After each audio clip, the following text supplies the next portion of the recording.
Hey, good evening. So, I think I've got something special here tonight. I'm hoping it is anyway. This is a batch 170 Kings County Distillery bourbon. And according to what it says here and everything else I've read, it's apparently the oldest distillery in the United States. So, this one came about, and I'm sure back then they were probably making rye, Scottish whiskey, and so forth. As you know, 'cause we're talking about going back far enough. I think it's 1753, if I remember right. I know it's on here, but I think it is. I think it's 17 something. But anyway, it's Kings County, and this is their bourbon. They also have cask strength and several other things that'll step outside of the bourbons. But this one caused me to do a lot of research. Now, it was actually pretty cool. And I'm going to go ahead tonight, a little early, just because I'm kind of craving it. Go ahead and get my cigar going. Tonight is nothing special. You've already seen them. These are the Tabaks. This is my last cigar in the house, so I'm going cigar shopping. That will change up.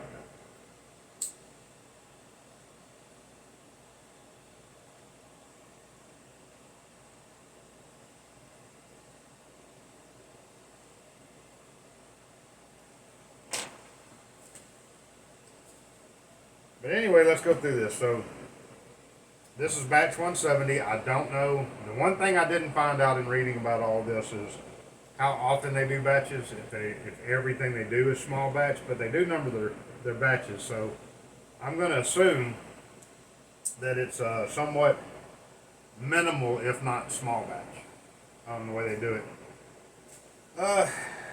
But Kings County Distillery is out of Brooklyn, New York. This bourbon is 45% alcohol, and it's considered a straight bourbon whiskey. That's due to the corn content. But what's kind of neat about this one, I'll jump down on my notes. This is a high malt and corn. There is no rye. This is a barley and corn only bourbon, which I thought was pretty cool because that's a European type bourbon. I mean, you go anywhere you go, your hops, your malts, all those things over in Germany and Europe and all that changes drastically from the United States. But all the ingredients in this bottle do come from the United States. Nothing's imported from anywhere. This is all grown by them, and so I thought that was pretty cool. They are a 2016 Distillery of the Year winner. They have a huge list of awards. I'm not even going to try, but I'll just give you a few. They have double gold and double silvers at the San Francisco Spirit Competition, which is fairly impressive. I mean, that's double golds and double silvers. And then they have been featured in Craft Distillery, Spirits Magazine, GQ, The New Yorker, and the Whiskey Advocate as a award-winning bourbon. So, like I said, I actually got to doing a lot of studying while reviewing this bourbon, and I mean, you'll see me cut it here in just a second. I mean, this is one I've never tasted. Actually, never seen on the shelf here in Arkansas. I may have passed by it, surely, in some store at some point, but my normal spot to stop on the way home from work to prepare for this and kind of go through the bourbons, this is the first time seeing it there. So, I'll tell you what, let's go ahead and let it get a little air while I go through the rest.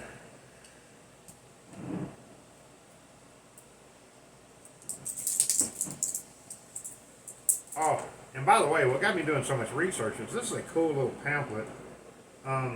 Hopefully you can zoom in or whatever, but it gives their entire process. And a lot of them, they either brag on themselves or, this put a little something in there about their process or what you should be able to get aromatically. But this really gave their whole process. Oh, good bourbon on the cork. And the cork was really tight, by the way. So that thing weighs a quarter pound. That's not bad for 45%. I'm going to hand it over to Betty, and then she's fixing to come around here. Sounds good. Yeah, I know it. Well, here's what you're supposed to get on the aromatic as I go down through this. Then I'm going to get into their process, which is really cool. I mean, like I said, I I don't just like drinking the bourbon. I actually like learning about it, and this one taught me a lot. So the aroma is supposed to be brown sugar, dark chocolate, vanilla, and sweet smoked hickory. The the palate is supposed to be charred brown sugar, peat, dark berries, chocolate, vanilla, or I'm sorry, dark chocolate, vanilla, and the smoked hickory. So the smell is supposed to match the taste, which you don't always get that in the bourbon. That's pretty cool. Another thing, well, like I said, we're going to learn a little bit as we pour and let set and let swirl. But Betty, if you want to come on around, get in the frame with me. And for all y'all that remembered last week, what we have learned is that she actually inhaled a little bit of it in the shot. She took a breath at the same time she took a shot. And so here we go. We can get over it out of the way where you can get in the picture, in the frame. And so she inhaled a little bit, and that's, of course, very rough. Get a little swirl going while we're talking.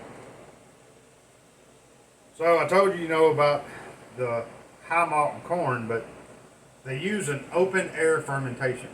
And for any of you who have ever made your own beer, wine, whatever, open air is kind of unusual because it does allow some bacterial growth and some of those types of things. But I mean, nothing harmful, but it's going to add to the flavor of what you're getting. Anybody who's ever made wine, I've made wine several times. I'm hoping to get back into that very soon.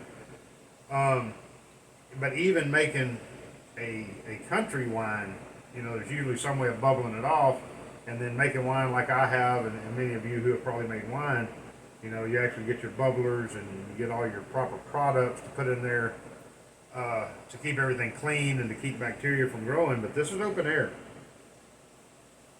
They use copper pots from Scotland. Oh yeah, we're getting there. Starting to smell the ethanol tamp down and the scent come out.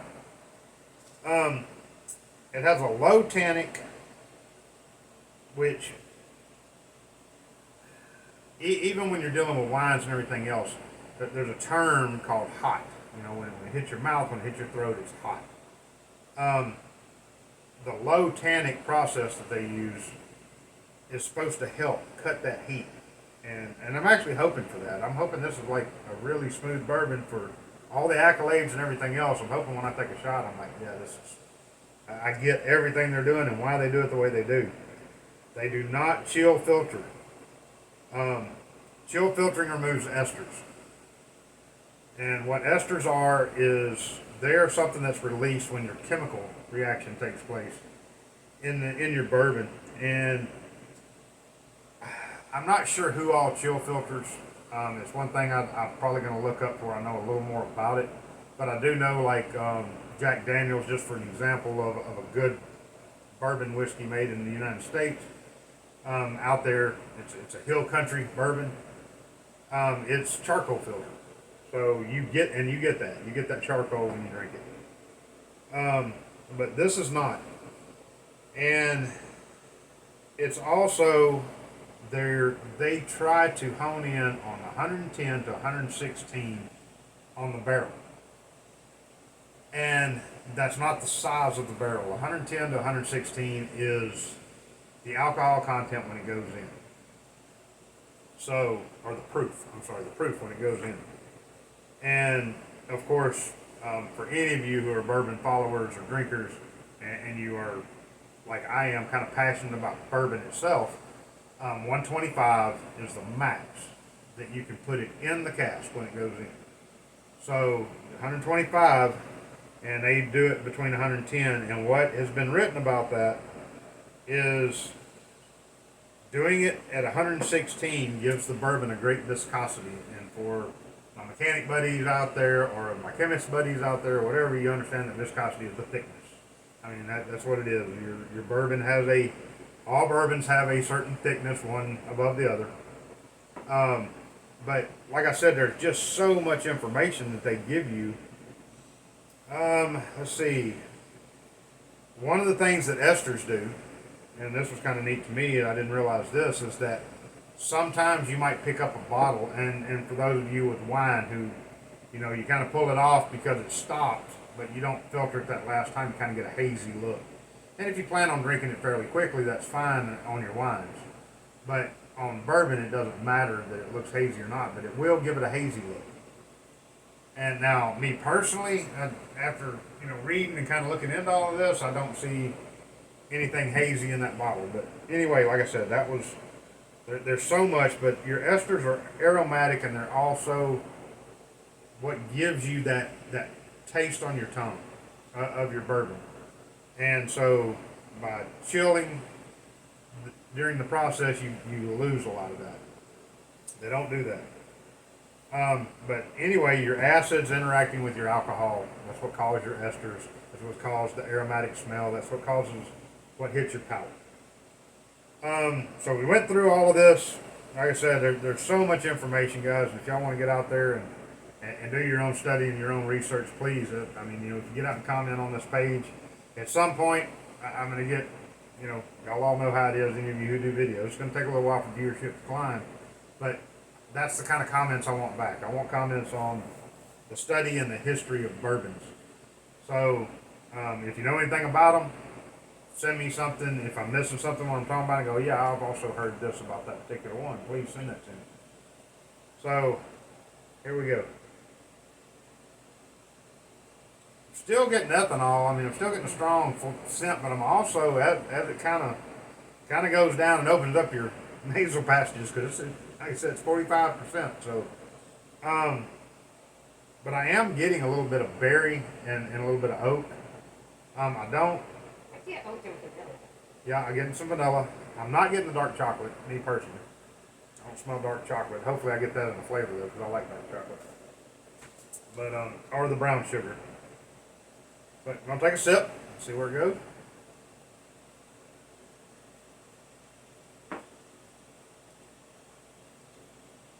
Getting a very strong hickory. Very strong. That is a very... we got a face, but we didn't get a spit to the ceiling. So... oh, she's red. Yeah, I don't know if I'm going to do the shot on this one. It's stout. Yeah, it's strong. It's strong. But I do get, like when it went down, I do get some flavors on my tongue after it's gone that are a little bit sweet. I'm not going to label them and say, this tastes like vanilla or dark chocolate. But it is a little sweet after the burn goes by. I don't get the whole, we don't chill because it takes out the tannin and it's not hot. That's a hot bourbon. Oh, yeah. For me, anyway, that's a hot bourbon. And let's just say we're going to compare whiskeys and not bourbons to make it easy for some of you out there who...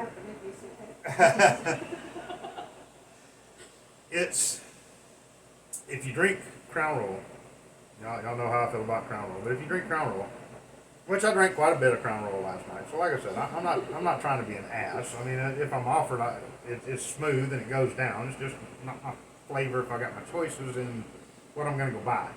Yeah, this is a richer flavor. Yeah, that's very rich. But if you're going to do that comparison between what hits your tongue and your throat is warm and hot and oaky and rich, Crown Royal is here on that level, and this one's way the hell up over here somewhere. It's very strong. It's very rich, and it's got a burn. It's got a burn like a cinnamon candy, like a fireball. There you go. Yeah, like a pop fireball. So, with that said, let's talk real quick price point versus flavor versus etc. For me, drinking straight, this is probably not going to be my first choice. It might be a good mixing bourbon, and yeah, I'll sip on it. It's not a shooting bourbon. It's a little too strong for that. I'm going to take my shot, but the burn and the flavors are a little strong for me. Just to sit and shoot shot after shot and sit there and enjoy it. I would definitely go with a Maker's Mark or a Buffalo Trace or something like that to do that with. But this is a $70 bottle of bourbon, and it is full of flavor. There is a lot there. There is a very richness to it. So I'm not going to knock the price point versus the my personal review and personal taste. Um, I don't think that's a crazy price point for all the flavor I got out of this. And I think if I were going to mix this with a ginger ale or a Sprite and cut it like 50-50, it would probably really bring all those notes together. You'd probably taste a little bit of all of that. Because like I said, it's sweet when it went down. After everything. So here goes a shot. Babe says she's not going to do her shot. I'll do her shot.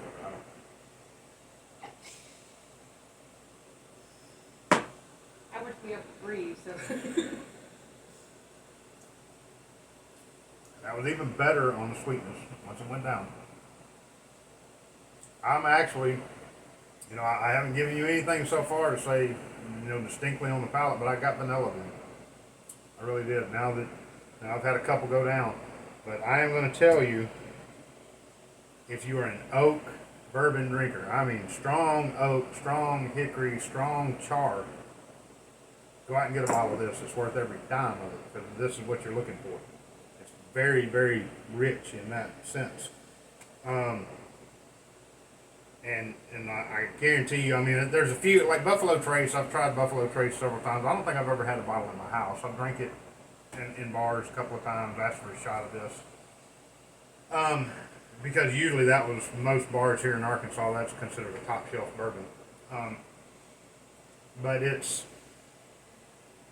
I would do that, and I would probably mix this. I would probably ask for this one 7-Up if I knew it was sitting on the counter back there. But flavor-wise, the notes that I'm getting, it's probably closer to a top shelf than most of them you're going to buy for around $70 because it does have a lot of notes in it.